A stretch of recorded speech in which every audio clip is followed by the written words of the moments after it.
What's up guys, it's Revenge here, coming at you with the third episode of our Port Radar series. In this episode we'll be covering Dome. Now of course Dome is the smallest map in the game, so the Port Radars are actually really easy to use effectively on this map. If you throw yours down in a good spot, it can cover up to a quarter of the map and can really help your team with objectives. One of the major places to cover is the main building, as this is where the B flag is and there's a lot of traffic and a lot of spawn points inside here. The next spot is obviously the middle of the map, as this is where everyone goes, so it's almost necessary to have a port radar down here. Moving on to the third quarter of the map, you want to make sure you have a port radar down in the cargo area, as this is where the C flag is, and also where another bomb site is. And finally another focus point is down in the dome building, as this is where lots of people will come towards the bunker to plant the bomb. Now we'll start off with the spots around the main building. Now there's a nice little good hidden spot here that you can throw your port radar into the actual can here, and it's not visible from the outside, so no one will really know what's in here besides the noise, and it's actually got a good detection radius around the wall. If you mess it up, you can actually see it outside the barrel like that, so be careful. An alternative to this one is to actually throw your port radar through the glass here, but you have to make sure it's broken first, and then it will land up on the roof over there. Next up we'll cover the middle of the map.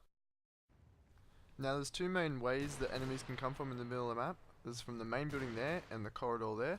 So you can throw one port radar up and over into the fence over there, and that will cover the main kind of middle pathway.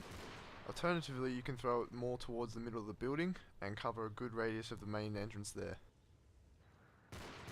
You can also throw a port radar into this fence from when you're attacking through the main corridor. Finally, from this main corridor, you can also throw a nice little throw up and over onto the Jeep, and if you land it right, it actually blends really well into the Jeep, so no one will really notice it. You can also throw it onto the hull for an easier throw like that, and it covers a good area around the bunker and the dome.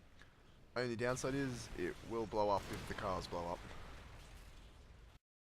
Moving on to the cargo area, I'll show you just one good throw around here. Sorry for the dodgy video, but just to explain it, if you throw the port radar up and over the blue tarp in the middle of the map, you can actually land the port radar on top of the cargo container really close to the bomb site and get a good coverage of that area. And finally, I'll show you a few spots around the dome.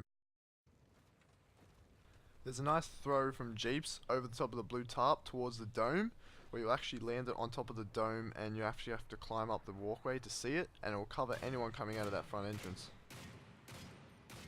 And finally, the last throw is just a nice way to use the little windows inside the dome. If you throw your port radars out of these, you can get them in the corner close to the wall, which will cover anyone coming from the middle of the map. And that brings us to the end of today's episode. Be sure to tune in next time when we cover Bootleg, but until then, cheers.